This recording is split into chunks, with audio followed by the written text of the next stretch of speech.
இப்பொழுது விசுவாசம், நம்பிக்கை, அன்பு இம்மூன்றும் நிலைத்திருக்கிறது.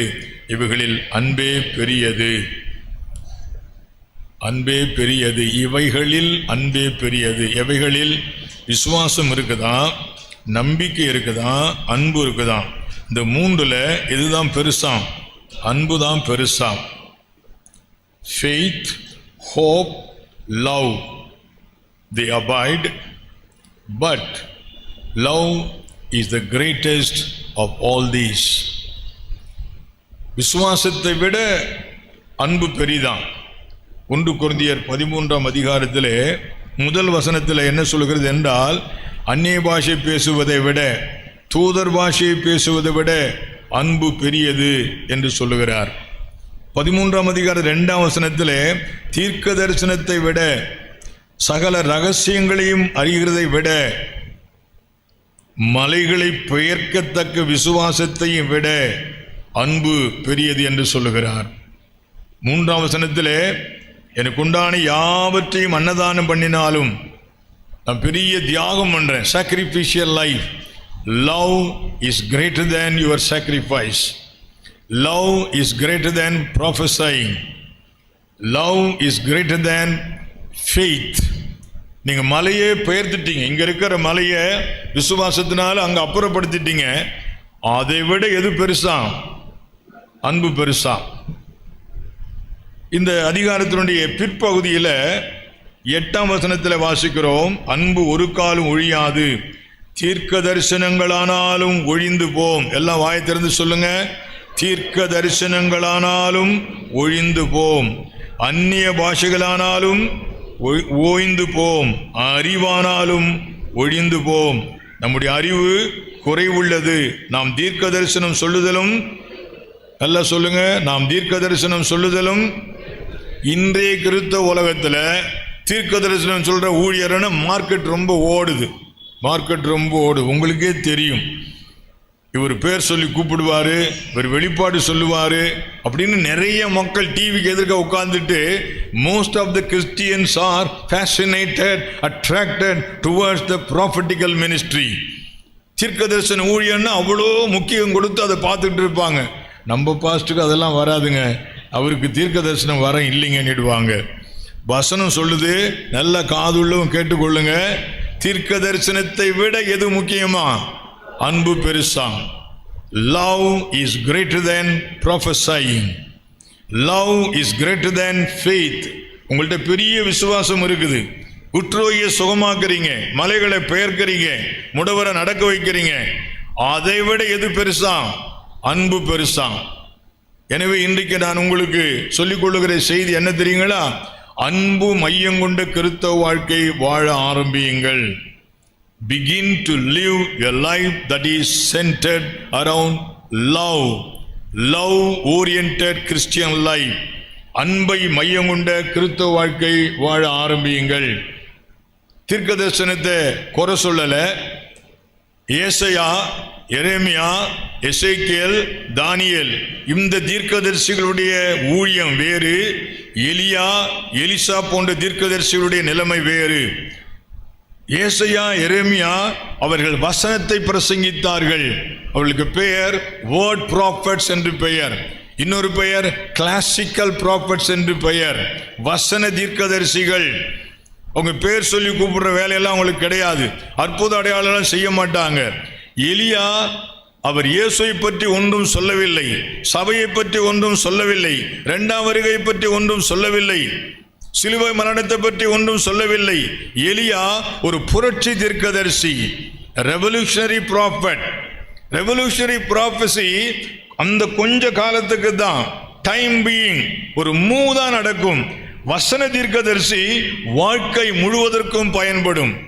இஸ்ரவேலை குறித்த தீர்க்க தரிசனம், எகிப்தை குறித்த தீர்க்க தரிசனம், சோதோமை பற்றிய தீர்க்க, எல்லா தீர்க்க தரிசனம், சீரியாவை பற்றிய தீர்க்க தரிசனம், உலகத்தில் உள்ள அனைத்து விஷயங்களை பற்றிய தீர்க்க தரிசனம். ஏசாயா 66 அதிகாரங்கள் வேதாமத்தில் உள்ள 66 புஸ்தகங்களுக்கு சமமாக கருதப்படுகிறது.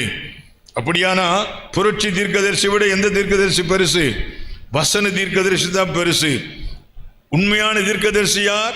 வசனத்தை போதிக்கிறவர்கள் தான் உண்மையான தீர்க்கதரிசிகள். நீங்க எந்த டிவியும் பார்த்துங்க, எந்த தீர்க்கதரிசியும் கேட்டுங்க. ஆனா ஒன்று சொல்றேன், நல்லா கவனித்துக் கொள்ளுங்க. 1 கொரிந்தியர் 13:8 9 தெளிவாயிருக்கிறது. தீர்க்க தரிசனம் சொல்லுது குறைவுள்ளது, தீர்க்க தரிசனம் குறைவுள்ளது, அன்புதான் நிறைவுள்ளது. எனவே அன்பானவர்களே, அன்பு நிறைந்த கிறிஸ்தவ வாழ்க்கை வாழ தீர்மானியுங்கள். Decide to live a love-centered Christian life. இன்னைக்கு தீர்மானம் பண்ணுங்கள், அன்பு நிறைந்த கிறிஸ்தவ வாழ்க்கை வாழ தீர்மானம் பண்ணுங்கள். Spectacular ministry. What is spectacular ministry? வெளியரங்கமா எல்லாருக்கும் தெரிகிற மாதிரி முடவர் நடக்கிறார்கள், குருடர்கள் பார்க்கிறார்கள், செவிடர்கள் கேட்கிறார்கள், பேய்கள் ஓடுகிறது. அதுக்கு பேர் தான் ஸ்பெக்டாகுலர் மினிஸ்ட்ரி. அது அல்லாம அமைதியா அன்பு நிறைந்த வாழ்க்கை வாழ்ற அநேகர் உலகத்தில் இருக்கிறாங்க. யோவான் ஸ்நானகனை பற்றி வேதம் சொல்லுகிறது, அவன் ஒரு அற்புதமும் செய்யவில்லை. யோவான் ஸ்நானகனை பற்றி நீங்கள் வேதத்தில் வாசித்திருப்பீர்கள். அவன் ஒரு அற்புதமும் செய்யவில்லை. ஆனால் அவனுடைய ஊழியத்திலே பல ஆயிரம் மக்கள் மனம் திரும்பினார்கள், பல ஆயிரம் மக்கள் ஞானத்தானம் பெற்றார்கள். உலகம் முழுவதும் இப்பொழுதும் அப்படிப்பட்ட ஊழியர்கள் இருக்கத்தான் செய்கிறார்கள். ஆனால் உங்களுக்கு அவர்கள் எல்லாம் கண்களுக்கு தெரியாது. தீர்க்கதரிசன ஊழியங்கள், அற்புத ஊழியங்கள், மலைகளை அசைக்கிற ஊழியங்கள், அதைத்தான் நீங்கள் பெரிதுபடுத்திக் கொண்டிருப்பீர்கள். இன்றைக்கு கொஞ்சம் மனதை திருப்புவோம், அன்பு நிறைந்த கிறிஸ்தவ வாழ்க்கைக்கு வாழ தீர்மானிப்போம். அது எப்படி வாழலாம்? ஆண்டவர் நமக்கு சொல்லிக் கொடுத்திருக்கிறார். How to live a love-centered Christian life. அன்பை மையம் கொண்ட வாழ்க்கை எப்படி வாழ்வது? யோவான் சுவிசேஷம் 13:34 நான் உங்களில் அன்பாயிருந்தது போல நீங்களும் ஒருவரில் ஒருவர் அன்பாயிருங்கள். எப்படி நேசிக்கணுமா? நீங்க இஷ்டப்படி நேசிக்கிறது கிடையாது, உங்க கன்வீனியன்ஸ் பிரகாரம் நேசிக்கிறது கிடையாது, உங்க தெம்பு பிரகாரம் நேசிக்கிறது கிடையாது. not as per your convenience. உங்க எபிலிட்டி, உங்க கையில் இருக்கிற தெம்பு அதுபடி நேசிக்கிறது கிடையாது. தேவன் எங்களை எப்படி நேசிக்கிறாரோ அப்படி பிறரை நேசிப்பது. நான் என் அயலானை எப்படி நேசிக்க வேண்டும்? தேவன் என்னை நேசிக்கிறது போல. இயேசு அதான் சொன்னது. வசனத்தை நல்லா கவனித்துக் கொள்ளுங்கள். நான் உங்களிடத்தில் அன்பாயிருந்தது போல நீங்களும் ஒருவரில் ஒருவர் அன்பாயிருங்கள். You love one another as I have loved you. இப்போ உங்களுக்கு நான் முதல்ல சொல்ல விரும்புகிற காரியம், தேவன் நம்மை எப்படி நேசிக்கிறார் அதை உங்களுக்கு சொல்லிடுறேன். அதை அப்படியே நீங்க அப்ளை பண்ணிடுங்க பிறரை நேசிக்கிறதுக்கு. விளங்குதா? நாங்கள் என்ன வாழ்க்கை வாழ போகிறோம்? தீர்க்கதரிசனத்தை வேண்டாம் என்று சொல்லவில்லை, தீர்க்கதரிசனத்தை குறை சொல்லவில்லை, அதை விட மேலான ஒன்று இருக்கிறது என்பதை சொல்ல விரும்புகிறேன். ஸ்பெக்டாகுலர் மினிஸ்ட்ரியை விட மேலான ஒன்று இருக்கிறது. அது என்னது? அன்பு நிறைந்த கிறிஸ்தவ வாழ்க்கை, அன்பை மையம் கொண்ட கிறிஸ்தவ வாழ்க்கை. எப்படி அன்பு செலுத்துவது? How to love my neighbor. என்னுடைய அயலானை நான் எப்படி நேசிப்பது? How to love my neighbor. என்னுடைய அயலானை எப்படி நேசிப்பது? இயேசு என்ன சொல்லியிருக்கிறார்? You love your neighbor as I have loved you. நான் உங்களில் அன்பாயிருக்கிறது போல நீங்கள் ஒருவரில் ஒருவர் என்னவாயிருங்கள்? அன்புள்ளவர்களாயிருங்கள். அவர் எப்படி நம்ம அன்பு கூர்ந்தார்? எரேமியா புஸ்தகம் 31:3 இப்படி வாசிக்கிறோம். பூர்வ காலம் முதல் கர்த்தர் எங்களுக்கு தரிசனையானார் என்பாய். ஆம், அநாதி சிநேகத்தால் உன்னை சிநேகித்தேன். அதுக்கு அர்த்தம் என்ன தெரியுங்களா? I have loved you with an everlasting love. everlasting love. அது என்ன அர்த்தம்? everlasting loveன்னா நித்தியமா நேசிப்பார். உன்னை எப்போ நேசிக்க ஆரம்பிச்சார்? எப்போ நேசிக்க ஆரம்பிச்சாரு? உன்னை ரட்சிப்பு கொடுத்து, உன்னை மனந்திரும்ப வச்சு, உனக்கு பாவ உணர்வு கொடுத்து, இயேசுவை தேட வச்சு, இயேசுகிட்ட கொண்டாந்து விட்டாருங்களா? அப்போ இருந்து அவருடைய அன்பு ஆரம்பிச்சது. அதில் ஆரம்பிக்கிற அன்பு 2வது வரைக்கும், மரணம் வரைக்கும் உன்னை நேசிப்பாராம். அதனால தான் அதுக்கு பேர் என்ன? அநாதி சிநேகம், எவர்லாஸ்டிங் லவ். இது உங்களுக்கு விளங்கலைன்னா யோவான் 13:1 இப்படி வாசிக்கிறோம். அதுக்கு சமமான வார்த்தை இங்கு பயன்படுத்தப்பட்டிருக்கிறது. யோவான் 13:1 எப்படி ஆரம்பிச்சாரோ அதுவரை முடிவு பரிந்து நேசிக்கிறாராம். Never ending love, never ending love. முடிவு பரிந்து நேசிக்கிறார். நடுவில் விட்டுற மாட்டார். நாம் துணையென நயந்தூரை சொன்னவர், நாம் துணையென நயந்தூரை சொன்னவர் நட்டாற்றில் விட்டாரையா, தனியனை நட்டாற்றில் விட்டாரையா, தனியனுக்கு ஆதாரம் நீதானையா, எம் துறையே ஆதாரம் நீதானையா, ஆதாரம் நீதானையா, என் துறையே ஆதாரம் நீதானையா. நாம் துணையென நயந்தூரை சொன்னவர், நாம் துணையென நயந்தூரை சொன்னவர் நட்டாற்றில் விட்டாரையா, தனியனை நட்டாற்றில் விட்டாரையா. இயேசு அப்படிலாம் நட்டாற்றில் விட மாட்டாரு. கரம் பிடிச்சார் இல்லையா, கடைசி வரலும் கொண்டு போய் விடுவார், இடையில விடவே மாட்டார். நான் உன்னை விட்டு விலகுவதும் இல்லை, உன்னை கைவிடுவதும் இல்லை. மலைகள் நிலை பெயர்ந்தாலும், மலைகள் நடுச்சமுத்திரத்தில் சாய்ந்து போனாலும் அவர் கிருபை உன்னை விட்டு விலகாது. தேவன் அது நடுவில் இருக்கிறார், அது அசையாது. அதிகாலையில் தேவன் அதற்கு சகாயம் பண்ணுவார். Amidst of all your ups and downs, உடைய எல்லா குறைவிலும் நிறைவிலும் தோல்வியிலும் வெற்றியிலும், in spite of your success and failures, in spite of your failures, உன் தோல்வியின் மத்தியிலே அவர் உன்னை நேசித்துக் கொண்டே இருப்பார். நேசித்துக் கொண்டே எப்போதுமே நம்ம அப்படியே பர்ஃபெக்டா இருக்கும்னு சொல்ல முடியாது. ஜெபம் எப்பயுமே நான் பண்ணிக்கிட்டே இருப்பேன்னு சொல்ல முடியாது. சம்டைம்ஸ் டயர்ட் ஆச்சு, ஜெபிக்க முடியல. சம்டைம்ஸ் உபாசம் இருக்க முடியல, கழிச்சு போயிட்டேன். சம்டைம்ஸ் ஊழியம் செய்ய முடியல, அதனால ஆண்டவர் இன்னைக்கு நீ ஊழியம் செய்யல, உன்னை காப்பாற்ற மாட்டேன்னு சொல்ல போறது கிடையாது. அவர் நம்மை அறிந்திருக்கிறார், நம்முடைய பலவீனங்களை அவர் அறிந்திருக்கிறார், அவர் வாக்கு கொடுத்திருக்கிறார். நான் உன்னை விட்டு விலகுவதும் இல்லை, உன்னை கைவிடுவதும் இல்லை. ஆண்டவர் எங்களை எப்படி நேசிக்கிறார் சொல்லுங்க? நிரந்தரமா நேசிக்கிறார். He loves me permanently. என்னை அவர் எப்படி நேசிக்கிறார்? ஆமா, never ending love, never ending love, unfailing love. அது நான் ஸ்டாப் லவ், அன்ஸ்டாப்பபிள் லவ், நிறுத்தப்பட முடியாத அன்பு. இப்போ அடுத்த இடத்துக்கு வாங்க. நான் அயலானை எப்படி நேசிக்கணும்? அப்படிதான் நேசிக்கணும். எப்படி நேசிக்கணும்? கடைசியில் நேசிக்கணும். இடையில வித்ட்ரா பண்ணிடாதீங்க. Love your neighbour continuously. என்ன நடந்தாலும் பரவாயில்ல, என்ன பிரச்சனை வந்தாலும் பரவாயில்ல. Show your love, show your love, continuously show your love. அடுத்தபடியாக தேவன் எங்களை எப்படி நேசிக்கிறார்? எபேசியர் நிருபம் 3ஆம் அதிகாரம் 18ஆம் வசனத்திலே இப்படி வாசிக்கிறோம். அன்பினுடைய நீளம், அகலம், உயரம், ஆழம். அது என்னது? அன்புக்கு என்ன ஆழம்?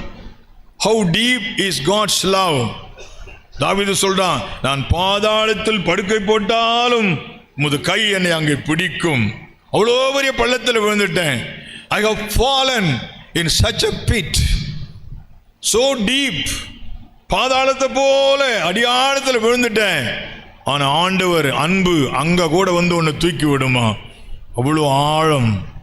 அன்பின் ஆழத்தை அளவிட முடியாது. உயரம், என்னை அங்கிருந்து தூக்கி பரலோகத்தில் உன்னதத்தில் கொண்டு போய் உன்னதமானவரின் மறைவில் இருக்கிறவன் என்ற இடத்துக்கு கொண்டு வந்துட்டார். கிறிஸ்துவுடனே கூட உங்களை எழுப்பி உன்னதங்களிலே அவரோடு கூட உட்கார வைத்தார். கீழர்ந்த என்ன தூக்கி மேல கொண்டு நிப்பாட்டிட்டாரு. பார்த்தீங்களா? அன்பினுடைய ஆழம், அன்பினுடைய உயரம். கிழக்குக்கும் மேற்குக்கும் எவ்வளவு தூரமோ அவ்வளவு தூரமாய் நம்முடைய பாவங்களை நம்ம விட்டு விலக்கினார். கிழக்கு எங்க இருக்குது? இப்ப திருச்சியில இருந்துட்டு உங்களை கேட்கறேன், கிழக்கு எங்க இருக்குது? நீங்க இப்படி கிழக்க காட்டுவீங்க. சரி வாங்க போலான்னு வேளாங்கண்ணி நாகப்பட்டினத்துக்கு போய் நிற்போம், அப்படித்தானே? சரி, அங்க நின்றுட்டு கேட்கறேன் கிழக்கு எங்க இருக்குன்னு கேட்கறேன். நீங்க வங்காள விரிகுடா கடலை காட்டுவீங்க. சரி வாங்க போகலாம், கிழக்கு போயலாம், சிங்கப்பூர்ல போய் நிப்பாட்டுவோம். அங்கே சிங்கப்பூர் நின்றுட்டு கிழக்கு எங்கன்னு கேட்க, நீங்கள் ஆஸ்திரேலியாவை சொல்லுவீங்க. வாங்க ஆஸ்திரேலியாவுக்கு போகலாம். அங்கே நின்றுட்டு கிழக்க கேட்குறேன், பசிபிக் கடலை காட்டுறீங்க. சரி, பசிபிக் கடலில் ஏறி படகுல போனால், கப்பலில் போனால் மறுபடியும் அமெரிக்காவில் தான் வந்து நிற்பேன். அந்த தொந்தரவு வேண்டாம். அங்கேருந்து ராக்கெட்டு பிடிச்சி நேராக கிழக்க போயிட்டே இருக்கிறேன். உங்களை மேற்படி குழப்ப விரும்பலை, மண்டை குழம்பும். பூமி உருண்டையிலிருந்து ராக்கெட்டில் கிழக்கு நோக்கி நீங்கள் பயணம் போகிறீங்க. எவ்வளோ தூரம் போவீங்க சொல்ல முடியுமா? அது எங்கே இருக்குன்னு உங்களுக்கு தெரியுமா? தெரியாது. அவ்வளோ தூரம் இயேசு உங்களை நேசிக்கிறாராம். அளவே இல்லை. அவருடைய அன்புக்கு என்னவே இல்லை, அளவே இல்லை. அதனால அதுக்கு பேர் என்ன தெரியுங்களா? இம்மெஷரபிள் லவ், அளக்க முடியாத அன்பு. என்ன அன்பு? ஆமாம், அன்லிமிட்டட் லவ். இப்போ நாம் உள்ள அன்பெல்லாம் என்ன அன்பு தெரியுங்களா? Limited love. தம்பி அளவாக வச்சுக்க. ஆமாம், போனே வந்தியா அதோட வச்சுக்க. கொடுக்கல் வாங்கலாம் வச்சுக்காத. கடன் அன்பை முறிக்கும். போ வா, சாப்பிட்டியா கொண்டு அதோடு நிப்பாட்டிக்க. இந்த பிஸ்னஸ் வேணாம், இந்த பிஸ்னஸ் வேண்டாம். எப்படி வச்சிருக்கோம் நம்ம அன்பெல்லாம் சொல்லுங்க? Limited love. என்னத்தான் பாட்டை பாடு, என்னத்தை கையை தட்டு. நான் அடிக்கடி யோசிப்பேன், பார்த்து கலந்துக்கிட்டு கையை தட்டு, சந்தோஷமா கையை அள்ளியா சொல்லு. ஒரு 4 பேர் சொல்லுவாங்க, மீதியெல்லாம் என்னத்தை பண்ணாலும் அசையாது. ஏன் தெரியுங்களா? அங்கே அன்லிமிட்டட் லவ் இல்லை, எல்லாம் லிமிட்டடாக இருக்குது. எல்லாம் அளவா பழகுப்பா, பார்த்துக்க. அவன் கொஞ்சம் டைப்பான ஆள், அளவா பழகு.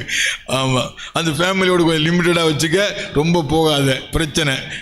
இப்படி நம்ம அன்பெல்லாம் ரெஸ்ட்ரிக்டட் டு certain level. ஆனால் God's love is not restricted to any level. ஆமாம், அதுக்கு என்ன இல்லை, எல்லையே கிடையாது. அதுக்கு எல்லையே கிடையாது. எல்லைக்கு அப்பாற்பட்ட அன்பு, immeasurable love, unlimited love, God's love. இப்போ எங்களை ஆண்டவர் எப்படி நேசித்தார் சொல்லுங்க? எங்களை ஆண்டவர் எப்படி நேசிக்கிறாரு? அளவற்ற அன்பினார். இன்னையிலிருந்து அப்படியே நேசிக்க ஆரம்பிக்கலாமா? சொல்லுங்க. லிமிட் வைக்கக்கூடாது. லிமிட்டாக பழகு, ரொம்ப வச்சுக்காத. கொடுக்கல் வாங்கலாம் மாட்டிடாத. அவன் வாங்கினா திரும்பி தரமாட்டான். அன்பு சொல்லுங்க, அளவில்லாத அன்பு. இயேசு எங்களை எப்படி நேசித்தார்? Immeasurable love. உபாகமத்தின் புஸ்தகம் 33ஆம் அதிகாரம் 3ஆம் வசனம் சொல்லுகிறது, there is no hypocrisy in God's love. தேவன் எங்களை நேசிக்கிற நேசத்திலே என்ன கிடையாது? மாய்மாலம் கிடையாது. there is no malice, there is no hypocrisy. அவர் எங்களை எப்படி நேசிக்கிறார்? ட்ரூ லவ், நிஜமா நேசிக்கிறார். நம்மள எத்தனை பேர் அப்படி சொல்லுவோம்? சும்மா அள்ளி விடுறான்யா, கடலை போடுறான், அப்படியே கடலை போடுறான். நிஜமான அன்பு கிடையாது, சும்மா சும்மா. எத்தனை பேர் நீங்க ரியலா நேசிக்கிறீங்கன்னு சொல்லுவீங்க? தேவனை ரியலா நேசிக்கிறது, உங்க குடும்பத்தை ரியலா நேசிக்கிறது, சபையை ரியலா நேசிக்கிறது. நிறைய பேர் சபையை ரியலா நேசிக்கிறது. உங்களுக்கு தெரியுமா? How many of you really love the church? பாரு, சர்ச்சுக்கு போனியா, பாட்டு பாடினியா, காணிக்கு போட்டியா, விடு விடு விடுன்னு வந்துக்கிட்டே ரொம்ப வச்சுக்க. அதை பார்த்து உறிஞ்சிட்டு விட்டுருவாரு. பப்பில் மாட்டிக்கு போகிற. நான் எல்லாம் ஒரு காலத்தில் இப்படி போனவன் தான். நான் பார்க்காத சர்ச்சை நீ பார்த்துட்டேன், நான் பார்க்காத பாஸ்டை நீ பார்த்துட்டேன். அளவா வச்சுக்கப்பா, சொல்லி வைக்கிறேன். ஏதாவது பம்பில் மாட்டிக்காத. சொன்னாங்களா சொல்லலையா? சொன்னாங்களா சொல்லலையா? சொல்லுவாங்க. இதுவரையும் சொல்ல, இனியாவது சொல்லுவாங்க. ரொம்ப வச்சுக்காத. சர்ச்சில் போனியா வந்தியான்னு, ரொம்பலாம் ஜபத்துக்கெல்லாம் போகாத. ஞாயிற்றுக்கிழமை மட்டும் போயிட்டு ஆமாம் ஒதுங்கிரு. பார்த்து உறிஞ்சிட்டு விட்டுருவாரு. ஆமாம், எதுலையா சிக்கலில் மாட்டி விட்டுருவாரு. கவனமாக இருந்துக்க. சொல்கிறாங்களா? உங்கள் அன்பெல்லாம் சபையோட எப்படி இருக்குது? லிமிட்டடாக இருக்குது. அதை கொஞ்சம் மாற்றுங்க. யதார்த்தமான அன்புக்கு வாங்க, அன்லிமிட்டட் லவ்வுக்கு வாங்க. ஏன்? தேவன் எங்களை எப்படி நேசித்தார்? immeasurably. God loved me immeasurably. He showed his unlimited love. His love doesn't have any bounds, any limits. அவருடைய அன்புக்கு எல்லையே கிடையாது. There is no bounds, there is no boundaries for his love. தேவ அன்புக்கு என்ன கிடையாது? எல்லையே கிடையாது. ஹல்லேலூயா. ஆண்டவர் எங்களை நிஜமா நேசிக்கிறதுனால தான் சிட்சிக்கிறாரு. தகப்பன் சிட்சிக்காத புத்திரன் உண்டோ? அவர் கடிந்து கொள்ளுதலை ஏற்றுக்கொள். அவர் கடிந்து கொள்ளும் போது சோர்ந்து போகாதே. தகப்பனுடைய புத்தியை கேள். தாயின் போதகத்தை தள்ளாதே. ஏன்? அங்கு உண்மையான அன்பு, அங்க கண்டிப்பு இருக்கும். இயேசு எங்களை அப்படித்தான் நேசிக்கிறாரு. அடுத்தபடியா ரோமர் நிருபம் 5ஆம் அதிகாரம் 8ஆம் வசனத்தில் வாசிக்கிறோம், நாம் பாவிகளாயிருக்கையில் கிறிஸ்து நமக்காக மரித்தார். இது என்னது? அன்கண்டிஷனல் லவ், நிபந்தனையற்ற அன்பு. நீங்க பேசும்போது கேள்விப்பட்டிருப்பீங்க, அவர் எனக்கு ரொம்ப பிடிக்குங்க, ஏங்க ரொம்ப நல்லவருங்க. அங்கே ஒரு காரணம் இருக்குது. நான் நேசிப்பதற்கு என்ன இருக்கு? ஒரு காரணம் இருக்குது. அவர் எனக்கு ரொம்ப பிடிக்குங்க, ஏன் தெரியுங்களா? அவர் அள்ளி அள்ளி கொடுப்பாருங்க, ஏழைகளுக்கு ரொம்ப உதவி செய்வாருங்க, நான் அவரை நேசிக்கிறேன். ஏன் தெரியுங்களா? எனக்கு ஒரு காரணம் இருக்குது. ஏன்? அவர் அள்ளி அள்ளி கொடுப்பாரு, எனக்கு அவர் ரொம்ப பிடிக்குங்க, அவர் ரொம்ப நாணயஸ்தருங்க, பொய்யே சொல்ல மாட்டாருங்க, நான் அவரை நேசிக்கிறேங்க. இப்போ இந்த நேசத்துக்கு என்ன இருக்குது? ஒரு காரணம் இருக்கிறது. ஆனால் இயேசு எங்களை நேசித்ததற்கு காரணம் கிடையாது. Unconditional love. நாம் பாவியா இருக்கும் போது என்னை இயேசு நேசித்தார். நீசனாம் ஏனைத்தான் இயேசு நேசிக்கிறார். நீசனாம் ஏனைத்தான் இயேசு நேசிக்கிறார். மாசில்லாத பரன்சுதன் தன் முழு மனதால் நேசிக்கிறார். மாசில்லாத பரன்சுதன் தன் முழு மனதால் அந்த வார்த்தையை கவனிச்சிங்களா?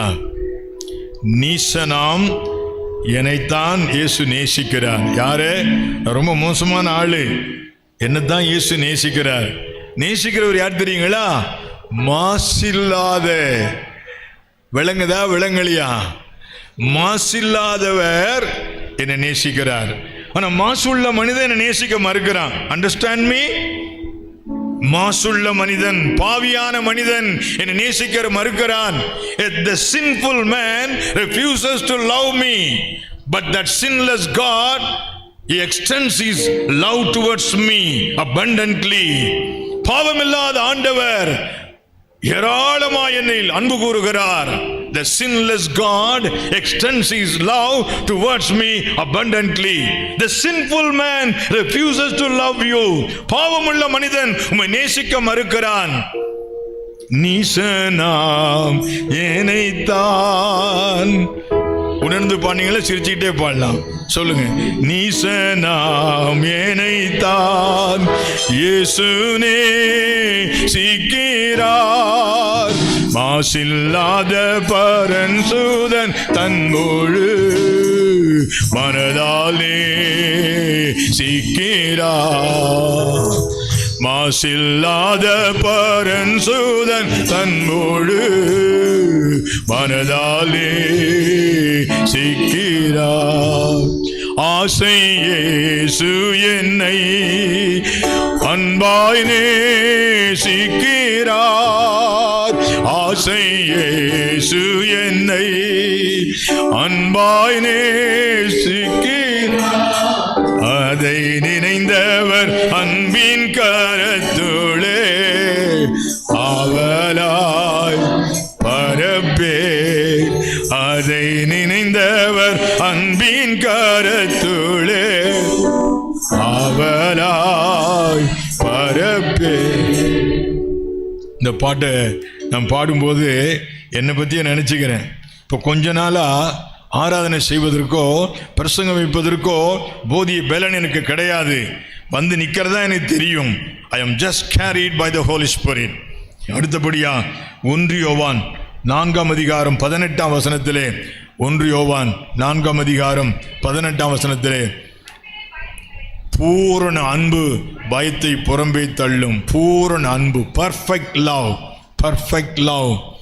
அறகுறையால இயேசு நேசிக்க மாட்டார். இயேசு நேசித்தார்னா he will love you in the fullest measure, fullest measure. He will show all his love. He loves you perfectly. பூரணமா ஒரு குறை வைக்க மாட்டார், ஒரு குறை வைக்க மாட்டார். நாமெல்லாம் இப்போ சில நேரங்களில் ஒரு விருந்து வைக்கிறோம்னா ஒரு குறையும் இல்லாத பாருங்க, எல்லாம் தாங்க, ஸ்வீட் வைங்க, காரம் வைங்க, எல்லாம் பர்ஃபெக்டா செய்கிறோம். ஆண்டவர் நம்ம எப்படி நேசிக்கிறாரு? பர்ஃபெக்டா நேசிக்கிறார். ஒரு குறைய வைக்க மாட்டார். நீங்களும் பிறரை நேசிக்கும் போது ஒரு குறையும் வைக்காதீங்க. Show your love in the fullest measure. நிறைவான அன்பை காட்டுங்க, ஒரு குறையும் வைக்காதீங்க. கர்த்தர் என் மேய்ப்பராயிருக்கிறார், நான் தாட்சி அடையேன். அதுக்கு இன்னொரு விளக்கம், ஒரு குறையும் இல்லை, பாத்திரம் நிரம்பி வழிகிறது. என் ஜீவன் உள்ள எல்லா நாளிலும் நன்மையும் கிருபையும் தொடரும், செவ்வாய்க்கிழமையும் தொடரும். பழமொழி சொல்றான், செவ்வாய் வெறும் வாய் என்றான். செவ்வாய்க்கிழமை போய் ஏண்டா வைக்கிற, செவ்வாய் வெறும் வாய், அதில் வைக்காத. சனியில் வைக்காதடா, சனியும் பிடிச்சிரும். ஆமா, வியாழக்கிழமை வைக்காத, தோஷம் வந்துடும். என்ன எந்த கிழமை தான் வைக்கிறது? புதன் மதன். அப்ப எந்த நாள் தான் வைக்கிறது? பைபிள் சொல்லுது, ஆமா, goodness and mercy shall follow me all the days of my life. ஜீவன் உள்ள நாள் எல்லாம் நன்மையும் கிருபையும் என்னை தொடரும். ஆண்டவர் ஒரு குறைமில்லாம எங்களை ஆசீர்வதிப்பார். நீங்க எதிர்பாருங்க ஆண்டவர்கிட்ட. ஏன்? அவருடைய நேசம் என்ன நேசம்? குறையற்றது, பர்ஃபெக்ட் லவ். ஆண்டவர் எங்களை அப்படி நேசிக்கிறார். யோவான் சுவிசேஷம் 3:16 வாசிக்கிறோம், தேவன் தம்முடைய ஒரே பேரான குமாரனை விசுவாசிக்கிறவன் எவனோ அவன் கெட்டு போகாமல் நித்திய ஜீவனை அடையும்படிக்கு அவரை தந்து அருளி எவ்வளவாய் உலகத்தில் அன்பு கூர்ந்தார். இந்த வசனத்தில் 2 அன்பு இருக்குது, ஒன்று மட்டும்தான் எடுத்தேன். ஆமா, இவ்வளவாய் அன்பு கூர்ந்தார். Great love, great love. ஆனா இப்ப நான் உங்களுக்கு சொல்ல விரும்புவது என்ன தெரியுங்களா? Giving love. அன்புன்னா கொடுக்கும். அன்புன்னா என்ன செய்யும்? கொடுக்கும். தேவன் இந்த மனுக்குலத்தை நேசித்ததுனால யாரையே கொடுத்துட்டாரு? தம்முடைய சொந்த குமாரனை கொடுத்துட்டார். தம்முடைய சொந்த குமாரன் என்றும் பாராமல் தம்மையே நமக்காக கொடுத்தவர் அவரோடு கூட எல்லாவற்றையும் அருளாதிருப்பது எப்படி?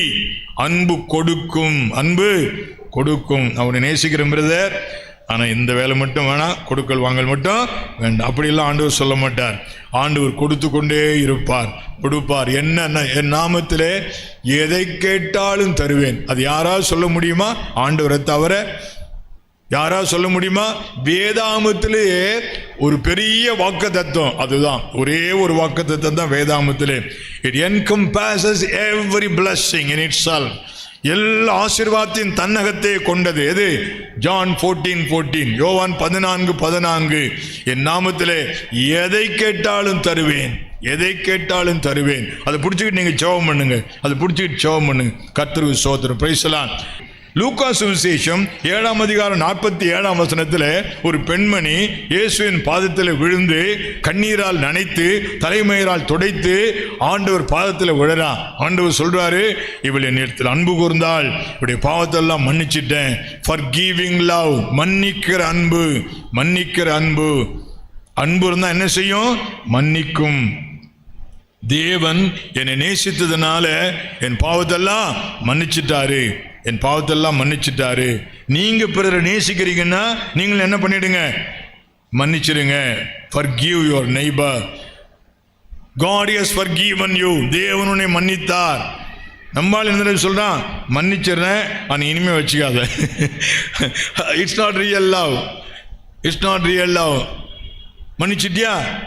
மன்னிச்சிட்டேன், ஆனா இனிமே வேண்டாம், இனிமே வச்சுக்க மாட்டேன். அது ரியல் மன்னிப்பு கிடையாது. மன்னிச்சிட்டேன்னா மறுபடி முன்பு போல தொடர்பு கொள்வதான் மன்னிப்பு. அதான் உண்மையான மன்னிப்பு. மன்னிப்பை பற்றி சரி, இதை நான் எப்படி வாழலாம்? how it could be possible, how it can be made possible. இந்த அன்பு நிறைந்த வாழ்க்கையை நான் எப்படி வாழ முடியும்?